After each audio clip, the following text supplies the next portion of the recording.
Week 5 Sunday in the books. Still have Monday Night Football to go, but we'll break down everything from Sunday and a lot to get to, including the first fired head coach of the NFL season, Matt Rhule, done with the Carolina Panthers, and our biggest takeaways from Week 5. Coming up on today's Peacock and Williamson. NFL analyst Brian Peacock and former NFL scout Matt Williamson bring you expert NFL analysis every day in less than 30 minutes. Get an inside look into the NFL on the field and in the front office.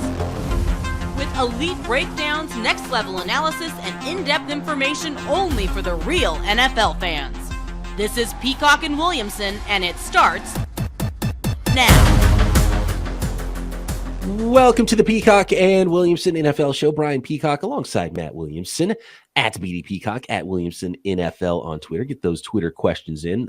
My Twitter account's still unavailable, so you might just go to Matt on that one at Williamson NFL. Not sure if I'll ever get it back. Today's episode of Peacock and Williamson is brought to you by Prize Picks. Prize Picks is daily fantasy made easy. Pick 2 to 5 players, and if they score more or less than their Prize Picks projection, you can win up to 10 times your money on your entry. First-time users can receive a 100% instant deposit match up to $100 with promo code Locked On. That's prizepicks.com, promo code Locked On. Thanks for making Peacock and Williamson your first listen on the Locked On Podcast Network, your team every day. We've got to start, and there is tons to get to. Some surprising finishes, some surprising teams, some teams that have been a little bit disappointing as well throughout the first 5 weeks of the season, Matt. But none more disappointing, I think, than the Carolina Panthers, who have already fired their head coach after 5 games. Matt Rhule now done with the Carolina Panthers. It was a short tenure. He was once the hottest name amongst head coaches, talked a really good game. On an interim basis, it looks like defensive pass game coordinator and secondaries coach Steve Wilks will be the interim coach for the rest of the season. This, I don't think, is so much about getting better the rest of the year. I don't think there's much to salvage here for the Carolina Panthers, but I guess the writing was on the wall, and David Tepper, the owner, was probably just upset and didn't want to see anymore and decided to do it now. Not much to salvage this season, I don't think. Maybe you do it. Do you do it early enough to where after 5 weeks? I mean, the season's not over after 5 weeks. Can the Panthers come back from this? Is that why you do it so early, or are you just trying to get a jump start on your next head coach?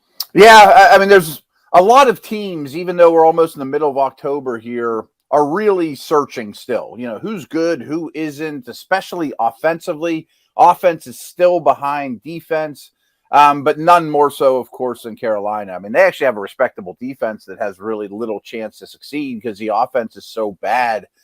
That's a good question, though. I mean, I was part of a interim situation with the Browns. Butch Davis got let go. I'm going to say it was like week 11. We were really bad, and we knew it was coming. 95% of the time, I don't think it really accomplishes much, except it sends a message to the whole building that what we're doing here is unacceptable. And again, I've been through that. As soon as those things happen, you see assistant coaches with their doors shut that used to be open, calling their buddies because they know they got to go find a job after the season and things like that. So I don't know that it accomplishes a ton. I'm sure Tepper looked at it like, I just don't want to see your face anymore. Get out of here. Anything's better than this. And you're right. I mean, there is some talent here. Maybe Wilks can at least get them back to basics, fundamentals. I'm sure things like that will be preached these coming weeks. And maybe they can start to play up to their talent level, which is better than 1-4. And obviously this came after a dominating performance of the San Francisco 49ers. Short week on the road, go to Carolina and beat up the Panthers 37-15. And the Panthers just have not been able to get anything going offensively. And this was not, it's funny because you might as well have fired Matt Rhule last week, because it's not like they were going to get right against this defense. The 49ers defense is playing so well. And once the Niners went down the field, by the way, I loved seeing Kyle Shanahan getting George Kittle involved for basically the first time this year, heavily on the first drive. They went down the field. I think Kittle was targeted 4 of 5 times on the first drive. They went down, scored quickly, and it was like, this is not going to go well for the Panthers. Early, you could really feel it coming, and the 49ers just kept the gas on. Kept scoring on offense, kept the Panthers on their heels with their just dominating performance on defense. There was a pick 6 in this one. Unfortunately, Emmanuel Mosley had a torn ACL later in the game after his pick 6 against the Panthers, but the 49ers do have Jason Verrett coming back from his ACL injury last year, which is nice that they had some depth at cornerback, but that's an unfortunate scenario for the 49ers. But it was just thorough domination. And I saw Baker Mayfield, correct me if I'm wrong here, Matt, and I don't want to go as far as to call Baker Mayfield a front runner, but there is some of that to him. I think it's fair. He was so done in this game. You could see it on his face. He's like, well, this game's over and I'm just defeated. And that's probably what David Tepper, the owner, was watching this game. He's like, this is unacceptable. This team is just, this game's over in the second quarter, and you can see it on their faces. And that's pretty unacceptable, I think, for an NFL team at this point. It's interesting you brought that up because there's been more than one instance Baker against my team, Watt, Hayward, those guys just beating the crap out of him, where I've seen that exact same thing and commented on Monday. Like, you knew the Browns had no chance about 20 minutes into the game, and he's just rolling to his right into TJ Watt time and time again. And this was such a typical Niner win. Your lead back gets 120 yards. Jimmy does what he's asked, but not asked to do a ton. 6 sacks, take the ball away, beat the crap out of the quarterback, and the quarterback just showed it all over his face. And that would really worry me. He's played so bad this year, but if you couple it with those type of things, it makes you wonder, will anyone ever look at him as a starter again? I think the answer is probably no now. Right. Yeah. I would tend to agree. And on the other side, Jimmy Garoppolo having a couple of nice games now. He was efficient. 253 yards passing, a couple of touchdown passes, facilitating his playmakers, making some nice throws down the field, which you don't see a lot from Jimmy G. So really altogether, a great performance by the 49ers. And if they're going to be playing like that with the defense and then the offense coming together, running the ball, really spreading the ball around on offense, not turning the ball over, they're a scary football team right now and alone at the top of the NFC West. Yeah, they're one of the teams I'm starting to really have faith in, and there's not many. Buffalo, the Eagles, I think the Chiefs, but who knows? But I think the Niners are firmly in that next tier, which says a lot with the tumultuous NFL right now. Is it time, Matt, to start thinking that the New York Giants are for real? In London, they win over the Green Bay Packers 27-22. The New York Giants now 4-1 on the season. The Packers fall to 3-2. I think it's easy to say, boy, the Packers aren't as good as we thought. And that's true. They are absolutely lacking juice at the receiver position, and it's hurting them a great deal. This was my favorite defense to own in fantasy. They got first-round picks everywhere, and it's just okay. It's not great. I thought it would be great. As I pull up the box score, kind of all you need to know is 13 targets for Randall Cobb, 7 catches for 99 yards. Very empty calories. You're throwing the ball 13 times to Randall Cobb. That's all you need to know about where this team's at right now. But the Giants don't want to hear anything about it. They'd kill for Randall Cobb. They didn't have any receivers at all. They have the most cursed position room in the history of the world. Any receiver in Giant, uniform goes down, but it doesn't matter. They're very Barkley-centric. Thomas, the left tackle, is turning very quickly into a superstar, maybe the best tackle in the league.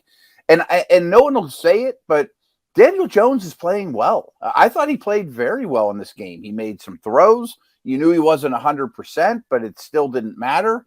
I think Daboll's running away with Coach of the Year honors right now. I was going to say that. Brian Daboll, a home run higher for the New York Giants, it's looking like right now. Unbelievable. And getting more out of Daniel Jones than I think a lot of people expected. It wasn't an amazing stat line for him. 21 of 27 passing, 217 yards. Only sacked one time, 100.2 quarterback rating, no touchdowns, but no interceptions either. Let the strengths of your team shine.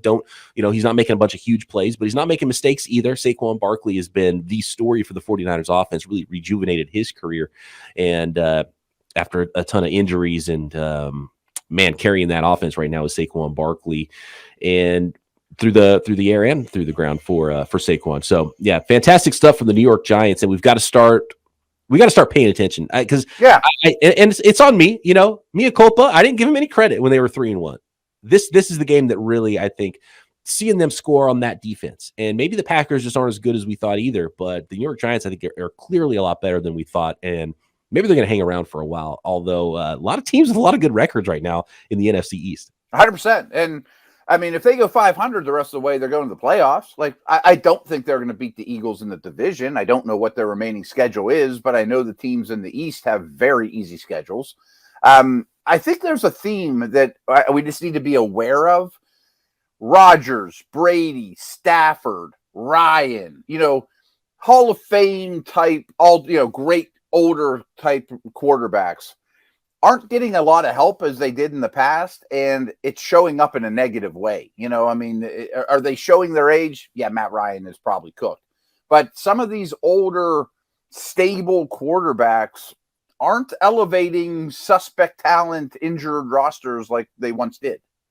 Yeah, I think it's time for the next generation of quarterbacks. Finally, all these guys hung on for so long, and you could kind of see the light at the end of the tunnel for some of those quarterbacks finishing up their Hall of Fame careers.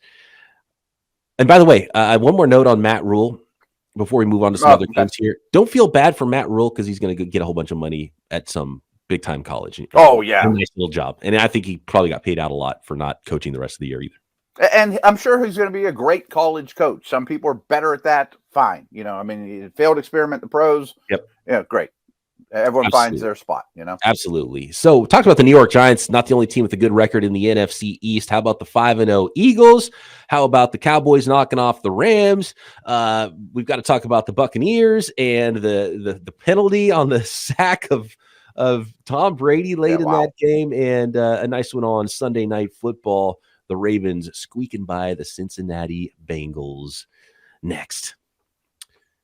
How about Prize Picks? It's super easy and super fun to play. All you do is you pick 2 to 5 players, and if they go score more or less than their Prize Picks projection, you can win up to 10 times your money on any entry. It is daily fantasy made easy. For example, tonight we've got a good prime timer on Monday Night Football, and it involves Patrick Mahomes. And it's always fun to bet on a Patrick Mahomes game, right? You can go throw down some cash. Does he throw for more or less yards than his Prize Picks projection? It's super fun. And daily fantasy, by the way, the best part about it is when your regular year-long fantasy league is in the tank, as Team Peacock is in the Peacock and Williamson League. I knew it was going to be bad by round 4 of the draft, and it's not even worse than I thought. I don't know if I'll get a win all season. It's a bad team, and there's no help on the waiver wire. I got to stop you real quick. My main league, my big league with my buddies, my team is about to be 0-5, by far the worst points scored in the league. And through 5 weeks, my guys have 4 touchdowns in my starting lineup, including quarterbacks. I mean, it's unbelievable. It's 4 touchdowns. Like, my guys have good weeks, don't score. It's crazy. And that happens sometimes. So what do you do? Go to daily fantasy. It's brand new it's a brand new league every day, no matter the sport either. Of course, NFL football, but there's college football. I love a brand new league right now. MLB. Yeah. It's a nice feeling. You're like, hey, look, I'm 0-0 now in week 5. Disc golf, cricket, any sport you can imagine, you can find those projections at Prize Picks. Entries can be made quick and easy, safe and fast withdrawals as well. Download the Prize Picks app or go to prizepicks.com to sign up and play daily fantasy sports. First-time users can receive a 100% instant deposit match up to $100 with promo code Locked On. If you deposit $100, Prize Picks will give you $100. If you deposit $50, Prize Picks will give you $50 more to play with. Don't forget to enter promo code Locked On to sign up for an instant deposit match up to $100. Thanks again, everybody, for making Peacock and Williamson your first listen every day. Make sure you check out NFL Key Predictions on Friday on the Locked On NFL channel. Locked On's local experts give you the inside scoop on the 5 biggest games of the NFL weekend, including Sunday and Monday Night Football, plus betting advice from the field's leading experts, BetOnline. Follow NFL Key Predictions every Friday on Locked On NFL, available on the Odyssey app, YouTube, and wherever you get your podcasts. And by the way, Locked On NFL channel on YouTube is also the home of Peacock and Williamson. So make sure you're all subscribed up to that. How about the 5-0 Eagles?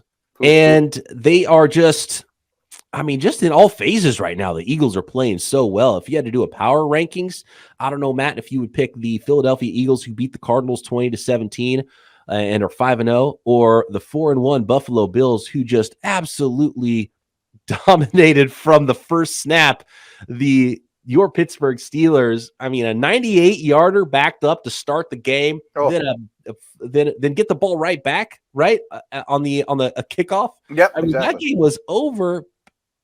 It was unbelievable. 2 minutes in, it was crazy. 2 minutes in, yeah. And Pickett didn't even play bad. Yeah. Right. And yeah, Pickett didn't have a bad stat line. No. But that game was just, I mean, just seeing some of the throws that Josh Allen was making, it just wows you. And there's some teams right now that are a little bit scary to play against. I would not want to go play the Eagles right now, and I definitely wouldn't want to go play against the Bills. Yeah, and I think the Chiefs are in that conversation too, but we'll talk about that tomorrow. This league's hard to predict, of course. But boy, I mean, those two teams are dominant. The Eagles had a tougher time than Buffalo, and I think Arizona is clearly a better team than the Steelers. But they're one of those 25 teams in the middle who's kind of at a pivotal point in their season. Can they get things right or not? The Eagles can just – what's different about the Eagles and the Bills to me is they're both really good on both sides of the ball, but the Eagles can beat you more ways. Like if Allen happened to have a bad day, which, good luck with that, I think Buffalo could be cooked. They're very reliant on Allen, where the Eagles can get big days from Miles Sanders last week and Dallas Goedert this week and Devontae Smith and Brown and running or passing, run defense or pass rush, where the Bills are a great, great team. And I'm not even saying that the Bills are a lesser team than the Eagles, but they're constructed differently. And the Eagles O-line will give them, will be, no matter what environment they're in, weather, rain, sun, heat, whatever, they should be able to contort to their opponent. And Allen is that same, magician / wonder kid, superhero that he can contort to any weather or situation as well. But I think the Bills model's a little more fragile, but I'd rather have Allen than anything that the Eagles have. So it's interesting, And I will say, though, that Jalen Hurts has been playing awesome, and I really love his leadership and just his demeanor and watching how he plays, and then watching him after the game in his press conference, and he's just like stone-faced, and he's all about the business, and he's right. He's like, I don't want to hear about 5-0, but I do worry. Like that's 15, a work trip to Arizona, Right, exactly. Yeah. 15 more carries though, 61 rushing yards, 2 touchdowns for Jalen Hurts. This is really what worries me, and Josh Allen a little bit. I don't want to see Jalen Hurts get hurt. Right, like 15 carries is too much for a quarterback. Period. This is a close game. I mean, I understand it to some degree, but I do think that's a fragile situation. I mean, Allen only played a series or two in the second half because they were winning by 1 million, but he ran for like a 20-yard scramble too when they were up by like 40. I'm like, what are you doing? I mean, this one, at least you needed to get this win on the road. You were searching a little bit more. You're in more of a bind, but I'm with you. I mean, I don't care what quarterback it is, and Lamar can get lumped in there too. You got to ration that. Right. And it's one thing to scramble, get down and slide, run out of bounds, something like that. And Lamar's been so good, but we saw Lamar get hurt last year. I mean, when you get hit, you get hurt. And I don't want to see the ones where it's like, okay, I'm running up the middle and getting sandwiched between a 340-pound nose tackle and a 250-pound linebacker. Those are the kind of things that you get a little bit worried about. No question. I mean, especially post Tua, and maybe I'm looking into this too much. I mean, anything resembling concussions and whatnot, I think is going to get your quarterback out of the game. That's another thing that, man, how about that? How quickly was it one play? And Bridgewater was yanked out of the game. We saw Skylar Thompson show for the Miami Dolphins, who lost big 40-17 to the New York Jets. By the way, Jets 3-2 right now on the season. Yeah, I thought the Jets were pretty impressive here, beating the Steelers. Everyone just said, "Oh, the Steelers stink." I'm like, the Jets have some dudes, and Zach Wilson starting to look okay. He was even better in this game. Wisely, they really featured their running backs. Breece Hall, blow-up game, caught a lot of passes. That's why if you are going to use a high pick on them, you got to make them the foundation of the offense. And he ends up with almost 200 yards, split evenly with running and receiving. They have a lot of weapons. Their O-line's really beat up, but it didn't really matter. Of course, it helps to play Thompson and not Bridgewater, let alone Tua. The Dolphins are in a tough spot now. I mean, I'm a little concerned about them, but they did run the ball for the first time in forever. Tyreek's fighting an injury now, though, too. Get a little worried where the Dolphins are. Interesting how quickly the league implemented the new system, which was brand new, basically starting Sunday morning. It didn't exist before. And now there's that new, the spotters are going to, if the spotter sees something in someone who's hit, you're done. Yeah. That's it. You're done for the day. Concussion protocol. And so we'll see if that pops up more and more now around the league for some of these players. The Jets, though, I don't know I don't feel as good about the Jets right now as the Giants, but those two teams in New York, a little scrappy, a little something to them this year. Oh, yeah. I mean, considering their recent history has been miserable. I mean, two of the absolute worst teams in the last generation. This is very encouraging. I'm not exactly sold on Wilson yet, but these last two games have been steps in the right direction. Only throwing 21 passes in this game, and that's what you want to do with them, reel them in a little bit. One other note I meant to mention about the Dolphins, which has nothing really to do with the quarterback situation, a ton of penalties. I mean, 11 penalties for the Dolphins in this game. I mean, it's hard to win that way. You're in a third-string quarterback, and you're committing penalties left and right. Good luck. I know my fantasy team is terrible in the Peacock and Williamson league, but can I pat myself on the back about Please. the Raheem Mostert thing? 18 carries for 113 and a touchdown. He's clearly the lead back now for the Dolphins, and he's dynamic as long as he can stay healthy. Yeah, and that's a good formula. I mean, run, Tyreek and Waddle. I mean, no matter who your quarterback is, that plays, Yep. And there's going to be space for the running backs there because you've got to take those receivers seriously with that speed.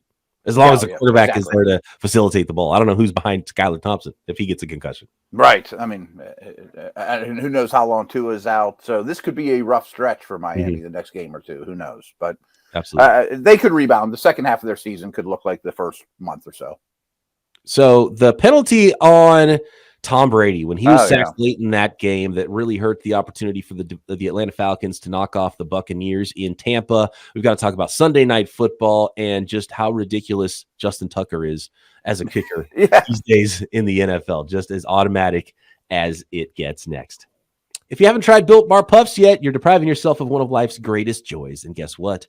There's a new flavor. Ready? Delicious, indulgent cookie dough covered in chocolate. That's right. Built has done it again. Let me introduce you to your new favorite. Cookie dough chunk puffs have a light and chewy texture, real cookie dough chunks. And of course, they're covered in 100% real chocolate. And that's what really sets off Built Bars. There is a legitimate, dark, real 100% chocolate coating on most Built Bars. It's not some fake chocolate. It's not some chocolate flavor. It is actual chocolate. You feel like you're eating a treat when you eat a Built Bar. I don't know how they do it. I don't know how they pack some of these flavors into these Built Bars that are low in calorie and high in protein. Cookie dough chunk puffs are only 160 calories and have a whopping 15 grams of protein in them. And that's the combination you're looking for. High protein, high fiber, low calorie. It all makes for a protein bar that tastes like a candy bar. So get yourself over to built.com and get a new cookie dough chunk puff or whatever flavor you want of Built Bars. Tons of great flavors. Some of the classic Built Bars. If you like the puffs, they have marshmallowy flavored goodness on the inside. Grab yourself some Built Bars and you can get 15% off with our promo code. Go to built.com. Use promo code LOCKED15 to get 15% off your order. That is promo code LOCKED15 for 15% off at built.com. Here we go, Matt. How about the Dallas Cowboys knocking off the Los Angeles Rams? And Matthew Stafford has looked really awful. The offensive line is bad with the Rams. It's Cooper Kupp and not much else going on with those Rams who look like they're in really bad shape right now at 2-3. And by the way, the Cowboys, it's not just the Giants at 4-1. You've got the 5-0 Philadelphia Eagles in the NFC East, and the Cowboys now 4-1. Cooper Rush throws 16 passes, completes 10 of them. They run the ball for 163 yards. This is what the Dallas Cowboys, this is what Jerry Jones envisions with his offensive line and running game. And if you insert Dak back into this mix, I think that they're really scary. I'm not taking anything away from Rush. I always like there's always a quarterback or two every year that now is assured to be in the league for 10 years, whether he plays another snap or not. He's officially Chase Daniel or better. He's going to be one of those guys. You have a stint like this, you'll always be around.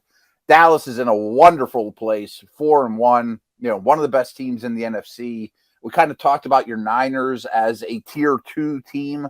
I think Dallas is absolutely in that tier. The Rams no longer are. I fear for where the Rams are at. There is no offensive line help walking through that door this year or next. You don't have picks. You don't have cap space. How do you fix these things in the offseason? There's not a worse running game in the entire league. 38 yards on the ground on 15 carries. Akers and Henderson make no yardage on their own. Stafford looks like 90% of what he was last year, maybe 80. Even maybe Donald, less. maybe less. Yeah, He wasn't. He's gotten really beat up the last 2 weeks, but he was because he already had the arm thing coming into the year. We don't know how much that is a factor right now. Sure. He's limping around. He looked like he was one hit away from not being in the game anymore against the Cowboys this week. I know he's starting to look like Ben with his arm at the end there. Like they're no longer superheroes, and they've always been superheroes. And now you got to do the little things in nickel and dime, and you can't elevate those around you.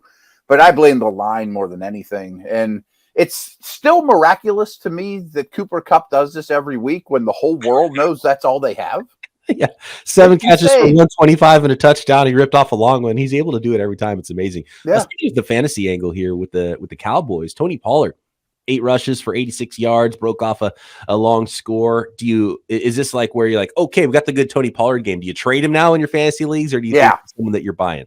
No, I trade him. I mean, because Zeke had 22 carries and Pollard at 8. I mean, that's exactly what they want in a winning formula. And this defense is so good for Dallas. It's rivals your Niners as best in the league. Parsons is, maybe going to beat out his counterpart here, Donald, for best defensive player in the league this year. And so I think they can stick with that running game, and that means Zeke, which it isn't that productive for him, but I think he's going to, out-touch Pollard 2-1 every week. It's been amazing to watch the Atlanta Falcons this year, who are lacking on talent. They shipped off Deion Jones to the Cleveland Browns just to get rid of some more cap. I mean, they've got so much dead cap money this year trying to get things right, and we knew it was going to be a rough season for the entire regime with the Falcons.